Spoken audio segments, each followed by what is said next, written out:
नमस्कार, मैं शंभू कुमार सिंह और आप देख रहे हैं नेशनल दस्तक। इस देश में पिछले 6 साल में सबसे ज्यादा सड़क पर एससी, एसटी, ओबीसी और माइनॉरिटी के लोग रहे हैं, लेकिन एक बाइनरी सेट की गई। मुसलमानों का एनआरसी सीए को लेकर आंदोलन हो तो वो पाकिस्तान फंडेड है, वो आतंकवादी हैं। शेड्यूल कास्ट ने एससी एसटी एक्ट को लेकर प्रदर्शन किया, मैसिव प्रोटेस्ट था, उसको नक्सलवादी उग्रवादी कहा गया।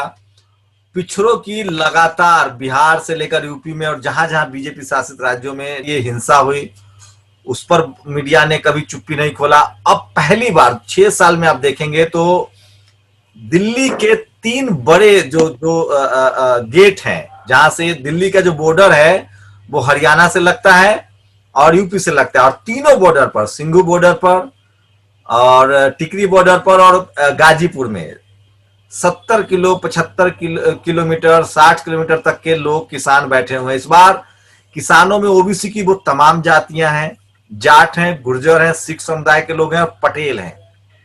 मीडिया ने फिर कोशिश की कि इसको खालिस्तानी बता दिया जाए, लेकिन वो सफल नहीं हुई। तो क्या इस आंदोलन से, किसानों का जो आंदोलन है उसका क्या इंपैक्ट होगा? क्या आगे लोग जो डर बैठा दिया गया था जेल में डालने का, उसको वो लोग तोड़ पाएंगे?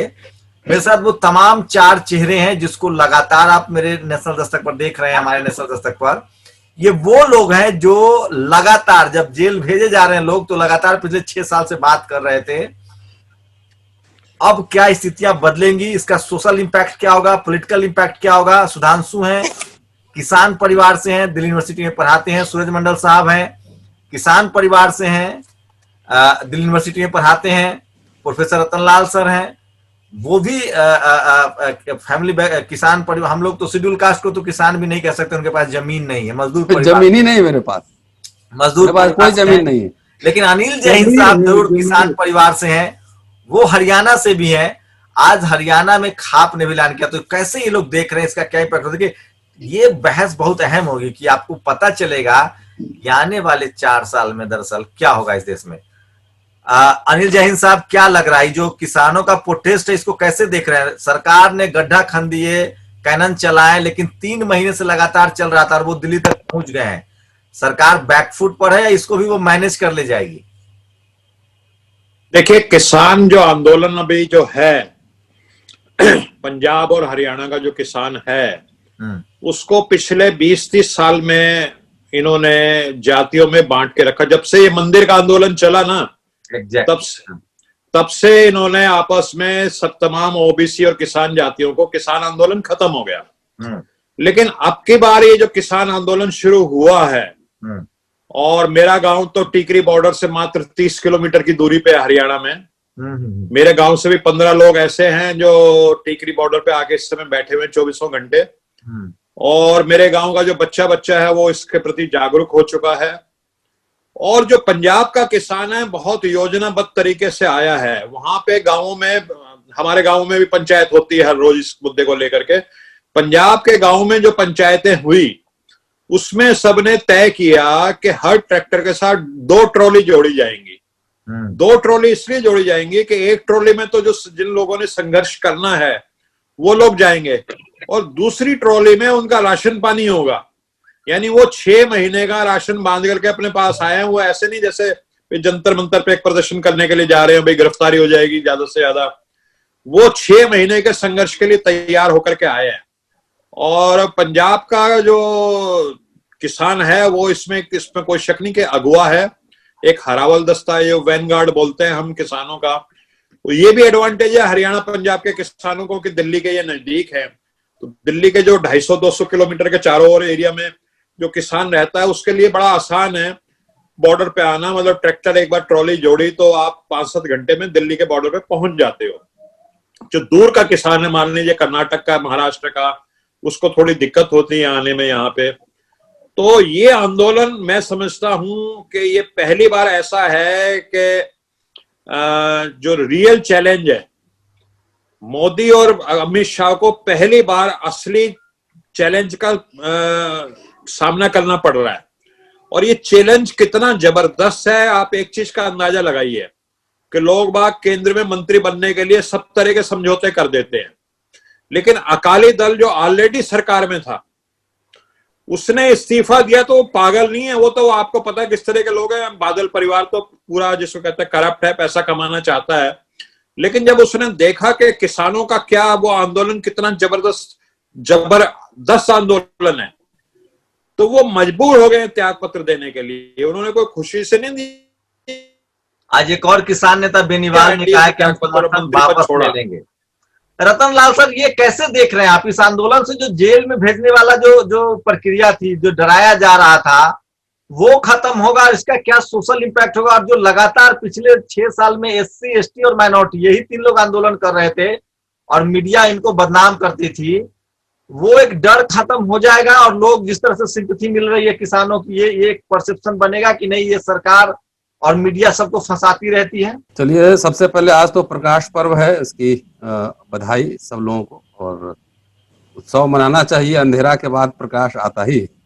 मैं पंजाबी नहीं जानता, लेकिन दुनिया के तानाशाहों के लिए गुरु गोविंद सिंह ने एक पंक्तियां लिखी थी, और वाणी जो है मैं कोशिश करता हूँ एक बार मैं पढ़ दूं उसको, और अगर टूटी फूटी भाषा होगी तो क्षमा करेंगे, मेरे सारे जो सुनने वाले वही क्षमा करेंगे। लेकिन इस वक्त जो है उसका कनेक्शन भारत के संविधान से है, इसीलिए मैं पढ़ना चाहता हूँ। गुरु गोविंद सिंह ने लिखा है, चिड़िया नाल में बाज लड़ावा, चिड़िया नाल में बाज लड़ावा, गीदड़ा नू में शेर बनावा, 1.25 लाख नाल इक लड़ावा, ता गोविंद सिंह नाम धरावा। समझ रहे बात? जी, मोटामोटी समझ गए। अब भारत का संविधान कैसे शुरू होता है?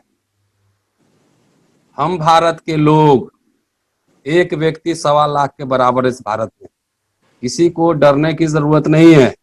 बाबा साहब ने ऐसे तानाशाहों के लिए उस संविधान में ही व्यवस्था करके रखी थी, तो हम लोग कहाँ 6 साल से डर रहे हैं जेल जाने से और कुछ होने से, लगातार बोल ही रहे हैं ना।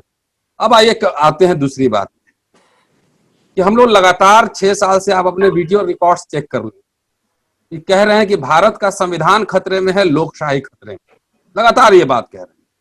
तो शायद हमारे बहुत सारे साथियों को ये बात समझ में नहीं, अमूर्त है ना, एब्स्ट्रैक्ट है कि संविधान खतरे में कैसे हो जाए। तो संविधान और देश, बाबा साहब अम्बेडकर ने 25 नवंबर 1949 को कहा था संविधान सभा में कि कोई भी संविधान अच्छा या बुरा नहीं होता, उसके लागू करने वाले लोगों के प्रकृति पर निर्भर करता है। अगर संविधान अच्छा है, लागू करने वाला बुरा है, तो संविधान बुरा होगा। संविधान अगर बुरा है तो लागू करने वाले लोग अच्छे हैं तो संविधान अच्छा होगा। अब संविधान की भाव, संविधान अपने आप में कुछ नहीं है, अगर उसमें उसका पूरा आप नेचर देखेंगे तो क्या है संविधान में? लोगों के व्यक्तिगत अधिकार की सुरक्षा, संपत्ति की सुरक्षा, आजादी, खाने पीने की आजादी, कानून के दायरे में बोलने की आजादी, तमाम एक लोकतांत्रिक व्यवस्था बनाई गई थी कि जिससे कि भारत देश का विकास हो। और उसका पूरा जो है मॉडल आप देखेंगे वो कहां से आया था? वो आया था इंग्लैंड और यूरोप से आया था, उससे ग्लोरियस रेवोल्यूशन से तमाम ये आया था। अब बीजेपी सरकार है, इनका तो फिलॉसफी आता है मनुस्मृति से, आजादी में कोई योगदान था नहीं। तो जय जवान जय किसान का नारा बदलकर इन्होंने कर दिया जय धनवान। इन्होंने कहा था कि 2 करोड़ रोजगार देंगे, कहाँ है 2 करोड़ रोजगार? एक एक करके देखिए, मैं गिनवाता हूं। नया लेबर लॉ, तो मजदूरों के हकमारी, new education policy, education privatise कर देना है। अभी नया कृषक बिल आया, हमारा किसानों का बिल आया है, एग्रीकल्चर लॉ, ये किसानों को बर्बाद करेगा। तमाम ये सब एक एक करके आप उत्तर बिहार के हैं, उत्तर बिहार में एक वहां का टर्म में सुनाता हूँ, लकधरवा बाबा का नाम सुने थे कि नहीं शंभू जी? बच्चे सब डरते थे, जो डरते थे लकधरवा बाबा। दोपहर में माँ कहती थी कि बाहर मत निकलो, लकधरवा बाबा पकड़ के ले जाएगा झूला। तो ये लकधरवा बाबा का सरकार है, देखने में बाबा लग रहा है, लेकिन वो किसको किसको झोला में नापेगा ये पता नहीं है। शिकारी आएगा, जाल बिछाएगा, अच्छे दिन आएंगे, 2 करोड़ नौकरी देंगे, और धीरे धीरे संविधान वहीं पे उसके बीच के एक एक पन्ने फाड़ दिए गए। पहले आया दलितों पे आया, फिर मुसलमानों पे आया, रोजगार पे आया, सारा निजीकरण हो रहा है। अब किसानों पे लॉ कुछ नहीं है, सीधा एक ठेठ में समझिए ये पूरी भारत की जमीन कुछ पूंजीपतियों के हाथ में दे देने की है। और जिस समय संविधान बनाया गया था, उस समय यह था कि कंपनी राज खत्म हो गया है। कंपनी राज, तो हम समझिए ब्रिटिश हुकूमत को कंपनी राज भी कहते हैं। तो ये लोग मान के चल रहे थे कंपनी राज खत्म हो गया, एक वेलफेयर सोशलिस्टिक पैटर्न पे एक राज्य बनेगा जिसमें सबके लिए शिक्षा स्वास्थ्य की धीरे धीरे व्यवस्था होगी। जवाहरलाल नेहरू, डॉक्टर अंबेडकर में जितने भी डिफरेंसेस रहे हों, लेकिन एक बात पर दोनों सहमत थे कि भारत को एक आधुनिक और सशक्त राष्ट्र बनाना है। इसी बात का तरीके में अंतर था दोनों। तो ये था पैटर्न। अब जितना जो पूरा विजन था, अब कंपनी राज वापस आ रहा है। इसको वित्तीय साम्राज्यवाद आप कह सकते हैं, समझ गए कि अब जो है अंतरराष्ट्रीय पूंजी के साथ देसी पूंजी का घालमेल है, और दोनों मिलके एक एक मजदूर से भी अब 8 घंटा नहीं 12 घंटा मजदूरी करवाए, हो भी रहा है। आप कॉलेज यूनिवर्सिटीज में हम लोग जहाँ रहते हैं, जाके प्राइवेट सिक्योरिटी गार्ड से और कर्मचारियों से पूछिए, 8 घंटा काम मिलता है, 12 घंटा काम करता है, तो 12 घंटे काम करवाएगा। आंदोलन का सोशल इम्पैक्ट क्या देख रहे हैं? एक जो डर था लोगों में, वो निकल पाएगा? देखिए, पहले आजादी की लड़ाई देखिए 57 से लेकर 47 तक, पहले राजे महाराजों को दर्द, धीरे धीरे सबको दर्द होना शुरू हुआ। तो पहले तो जब SC/ST एक्ट खत्म हुआ तो लोग आराम से थे कि SC/ST का मामला है। जब मजदूरों का मामला है तो अब धीरे एक एक करके जो है ना, जैसे आप जो दरबे में मुर्गा जब रहता है तो एक कटता है दूसरा दाना चुगता, तो वो स्थिति थी। हम लोग लगातार ये सवाल उठा रहे थे कि लोकशाही खतरे में है, EVM की वजह से तो है ही, लोकशाही खतरे में है, संविधान खतरे में है, लेकिन लग रहा था अमूर्त कुछ नहीं। संविधान खतरे में होने का मतलब है लोगों के अधिकारों का खत्म हो जाना। तो एक एक करके सारे अधिकार जितने सब कुछ खत्म हो रहे हैं, सारा निजीकरण हो रहा है, स्कूल कॉलेज यूनिवर्सिटी सारा कुछ बिक रहा है। तो अब बचा हुआ क्या? तो अन्नदाता सड़क पे है। तो जय जवान जय किसान जब नारा था, अब सोच लीजिए अब जवानों को किसानों से भिड़ाने की तैयारी चल रही है। और बड़ा बढ़िया सुधांशु कह भी रहा था कि रिलायंस ने पहले कहा था कि फ्री में 99 रुपया में देंगे मोबाइल, और पहले चस्का लगाया, जैसे अफीम का युद्ध हुआ था ना, तो वहां अफीम का पहले चस्का लगवाया गया चाइना में। सूरज जी चाइना पढ़ाते हैं, चाय का व्यापार अपने पक्ष में करने के लिए अंग्रेजों ने भारत में अफीम का उत्पादन शुरू किया।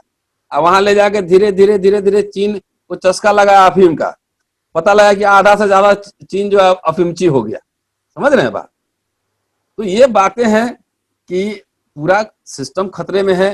और सोशल इम्पैक्ट कुछ बदलेगा? आप लोग चूंकि प्रोफेसर हैं, डेफिनेटली हम लोग यूनिवर्सिटी में पढ़ाते हैं, चाहे मुसलमानों के खिलाफ, चाहे गाय मांस के नाम पे मारा गया हो, चाहे CA NRC हो, चाहे किसानों का हो, मजदूरों का, जितने अपने वश में है, अपने मेरा जो धर्म है, जो नैतिकता है, मेरा धर्म क्या है? समय के ज्वलंत प्रश्नों पे अपनी बात बेबाकी से रखना। हमें किसी वाइस चांसलर, किसी मिनिस्टर की, किसी की चापलूसी नहीं करनी है। बुद्धिजीवी वो होता है जो अपने समय के ज्वलंत प्रश्नों पे अपनी बात रखे, बेबाकी से रखे, डरे नहीं। अनिल जैन साहब, आप ही से लेते हैं, क्या लग रहा है ये जो किसान जातियां थी, जो मंदिर के नाम पर बीजेपी को ला रही थी, जो वो क्या उसकी समझ बढ़ेगी?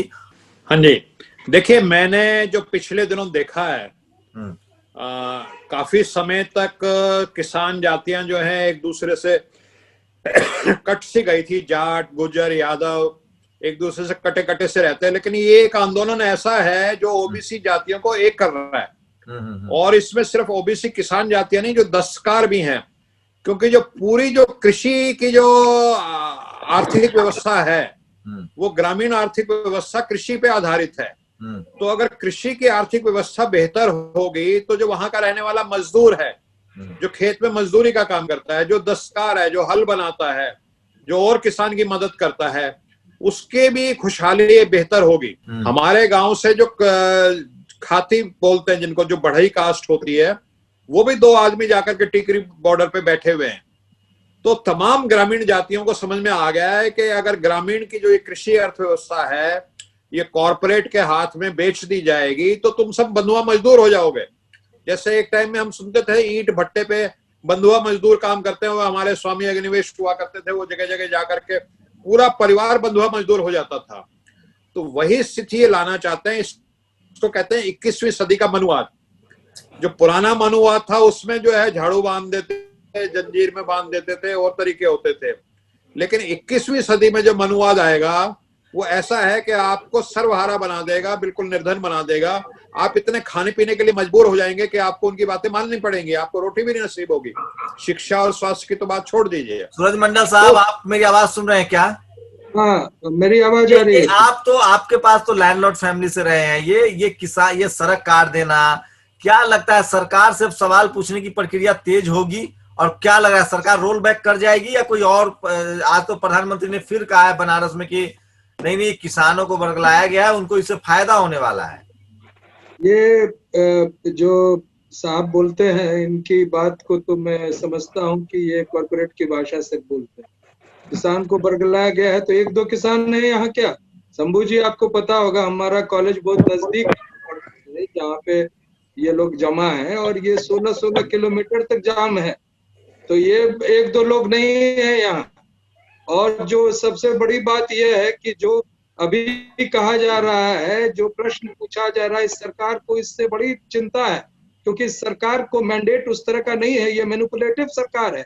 इन्होंने ईवीएम के रास्ते सत्ता प्राप्त की है। और जब भी लोग जमा होते हैं, जब CA-NRC में जमा हो रहे थे तो इनको चिंता था, भय था, लेकिन वहां इन्होंने इसको मुसलमान और पाकिस्तानी कह के उस चीज को नजरअंदाज करने की कोशिश की। ऐसा कौम है, मैं जुड़ा हुआ रहूं, में से कई लोग कहीं ना कहीं किसान परिवार से जुड़े हुए हैं, तो वो किसी जाति और किसी समुदाय में और खालिस्तानी कह देने से क्या इसको रोका जा सकता है? यह एक बहुत बड़ा मुहिम है, और इस मुहिम के माध्यम से इस सरकार को चैलेंज दिया जा रहा है। और ये चैलेंज सिर्फ इस वजह से नहीं है कि 3 कानून जो है वो कृषि विरोधी है। ये चैलेंज इस वजह से है कि ये सरकार जन विरोधी है। यह सरकार जो है सो ऐसे कॉरपोरेट के हाथ में गिरवी है जो निजीकरण के नाम पर देश को लूट रही है। जो इस तरह की सरकार है जिन्होंने आम लोगों को जीना दूभर कर दिया है। और जो दिन रात हम लोग देख रहे हैं कि 2 कॉरपोरेट घरानों की संपत्ति में, चाहे वो नोटबंदी हो या चाहे कोरोना हो, उनकी संपत्ति दिन दुगुनी रात चौगुनी बढ़ रही है, लेकिन आम लोग की जिंदगी बदहाल हो रही है। और जो किसान है, जो अभी 2 ही एग्जाम्पल स्टेट्स के हैं, पंजाब और हरियाणा, जो एक समृद्ध किसान माने जाते हैं, और उनको भी उस व्यवस्था पे लाने के लिए मजबूर किया जा रहा है जो बिहार और उत्तर प्रदेश में किसानों का हाल है। और मुझे आश्चर्य लगता है शंभू जी, जो हमारे राजनीतिक पार्टियां हैं और जो बिहार और उत्तर प्रदेश में पिछड़े वर्ग के वोट की दावेदारी करती है, वो लोग आज चुप लगा के बैठे हुए हैं। और जो आप डर की बात कर रहे थे, डर हम नहीं डर रहे हैं, डर रहे हैं ये राजनेता जो पिछड़े वर्ग, जो किसानों की बात करते थे, आज वो बिल में घुसे हुए हैं। उनको ये बाहर निकल के हिम्मत नहीं है देखने का, क्योंकि वो सभी लोग कहीं ना कहीं ऐसे काम किए हुए हैं जिनसे वो कभी भी जेल जा सकते हैं। लेकिन हम जैसे लोग ही अब बचे हुए हैं जो लोगों की बात सड़कों पर भी कर रहे हैं। और आपके माध्यम से जो ये वर्चुअल मीडिया है और आप लोगों ने जो एक ऑल्टरनेटिव मीडिया दिया है, उसके माध्यम से अपनी बात लोगों तक पहुंचा रहे हैं। मैं पुनः विनती करता हूं कि 2 तारीख 2 बजे हम लोगों ने कॉल दी है कि इस कानून को जलाएं। और जितने लोग आज सुन रहे हैं उनसे मेरी विनम्र प्रार्थना है और विनती है कि सरकार को बताएं कि हम ये जो किसान है, ये सिर्फ पंजाब हरियाणा के किसान नहीं है, भारत का बच्चा और जो खास तौर से बहुजन समाज के लोग हैं वो इनके साथ खड़े हैं और इस विरोध में उनके साथ शामिल। सुधांशु, क्या लग रहा है, मीडिया को जिस तरह से लोग चैलेंज, मीडिया को भगा रहे हैं, सोशल मीडिया का जिस तरह से हुआ, एक नया ट्रांसफॉर्मेशन देख रहे हैं और धर्म की राजनीति कमजोर होगी, इससे लोग अधिकार के प्रति सजग होंगे, या इसे फिर वैसे ही बस कोई बड़ा चेंज दिख रहा है? जैसे इंदिरा गांधी के खिलाफ 77 का आंदोलन था, मोदी जी के खिलाफ एक सबसे मैसिव आंदोलन इसे देख रहे हैं आप?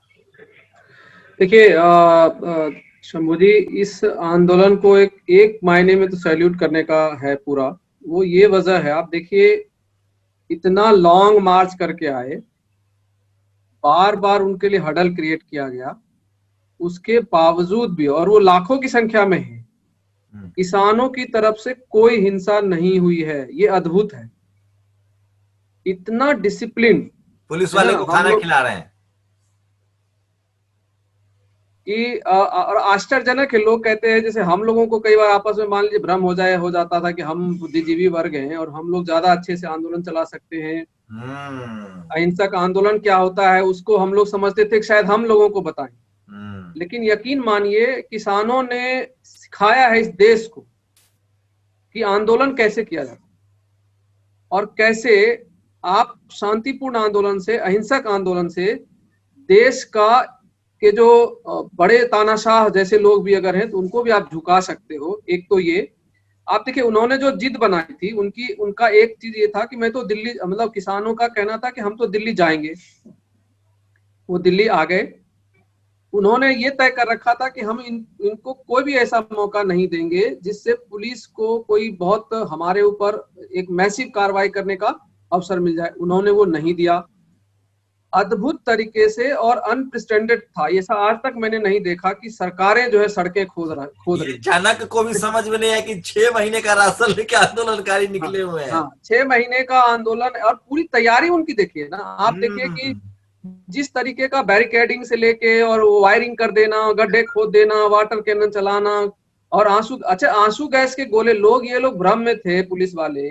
मैंने पूरा वॉच किया है, चैनल के लोग परेशान हो रहे हैं, पुलिस वाले जो खुद आंसू गैस के गोले चला रहे हैं वो परेशान हो रहे हैं, लेकिन किसान ऐसे चल रहा है उसके सामने जैसे लगता है कि उनके लिए कुछ हो ही नहीं रहा। तो एक तरह से उन्होंने प्रूव किया, मैं ईमानदारी से कह रहा हूं, हम लोग उनसे सीख रहे हैं कि आंदोलन कैसे चलाया जाए और कैसे शांतिपूर्वक आंदोलन चला के लोकतांत्रिक देश के अंदर।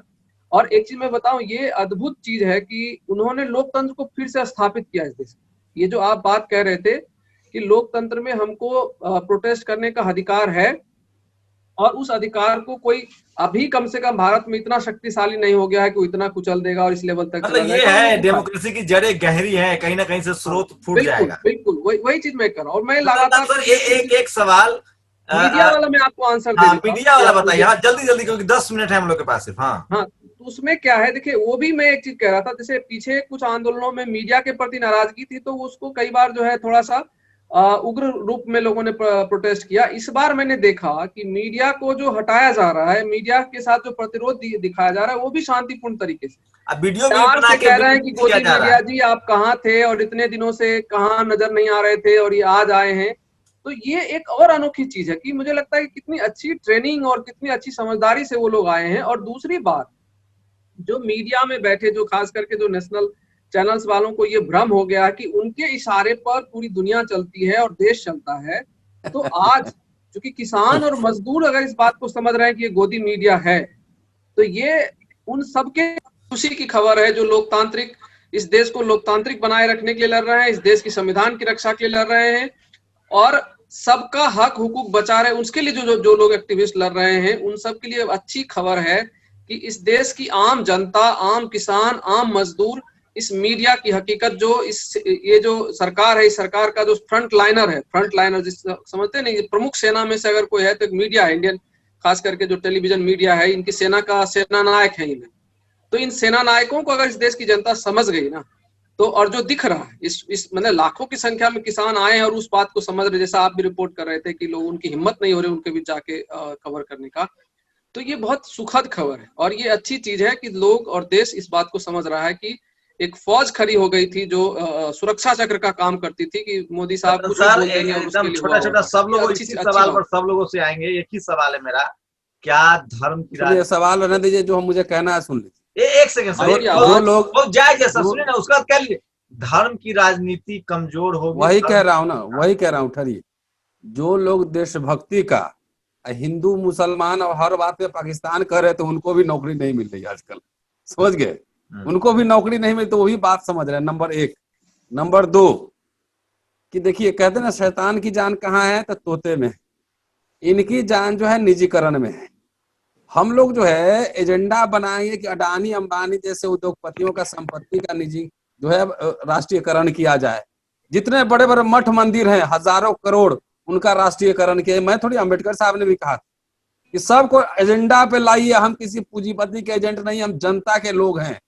तो ये लाना पड़ेगा एजेंडा पे, आज ना हो, 5 साल बाद हो, 10 साल बाद हो, ये राष्ट्रीयकरण इनका करना बहुत जरूरी है। नंबर 1। नंबर 2, देखिए राजनीतिक मर्यादा कितना खराब हुआ है कि अंबेडकर 1938 में पूरा किसानों की एक डेमोन्स्ट्रेशन लेके गए मुंबई में, तो चीफ मिनिस्टर ने डेलीगेशन बुला के बात। हम लोग डूटा की ओर से कई बार जाते थे, तो सुधांशु जानता है कि भाई मिनिस्टर के यहाँ से बुलावा आता था कि बात करेंगे। ये है हमारे यहाँ एक वाइस चांसलर थे दीपक नैयर, जब डूटा वहां धरना लगाती थी तो वो अपने आके एड्रेस करते थे। वो राजनीतिक मर्यादा होती। ये तो ऐसे लोगों की सरकार है कि इनके शब्दावली में डेमोक्रेसी है ही नहीं। इनके है। आज दिल्ली में किसान है और मोदी जी बनारस में जाके बयान दे तो रहे हैं। बयान देने से क्या होगा? 700 बयान तो अमेरिका में भी दे दीजिए। ये जो है लीला की सरकार है, बोलेगा कुछ और करेगा कुछ और।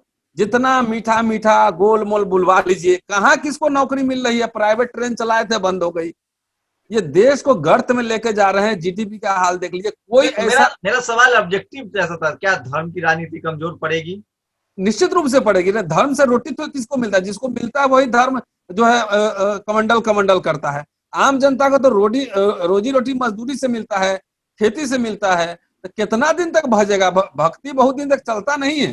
भारत के इतिहास में साहब सुन पा रहे हैं आप? क्या धर्म वाली जो राजनीति अफीम है वो कमजोर हो कम होगी? आज जाट लोग कह रहे थे कि पेट पर लात है, मंदिर से भी नहीं चलेगा काम।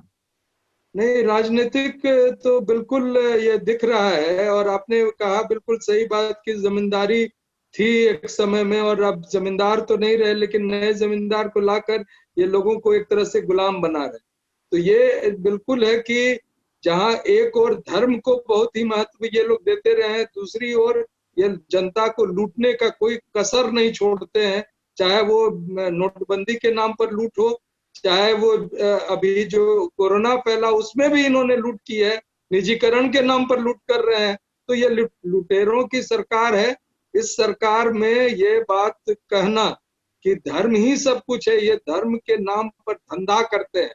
और उस धंधे में अब लोगों को पता चल रहा है धीरे धीरे, जो धंधा से ग्रसित लोग हैं, जिनको एक तरह से टारगेट करके, जिनको उपयोग करके इन लोगों ने सत्ता प्राप्त की थी, अब उनकी आंखें भी खुल रही हैं। वो देख रहे हैं कि यूपी में एक बिल आया है, अगर आप सिर्फ सनातनी हैं, अगर आप सिर्फ हिंदू हैं तो ठीक है, अगर दूसरे धर्म में जाने की कोशिश करेंगे तो 10 साल की सजा होगी। उस पर भी बात करेंगे। जय हिंद साहब, एकदम छोटा रिमार्क्स, क्या धर्म की राजनीति कमजोर होगी, रोजी रोटी मुद्दा बनेगा?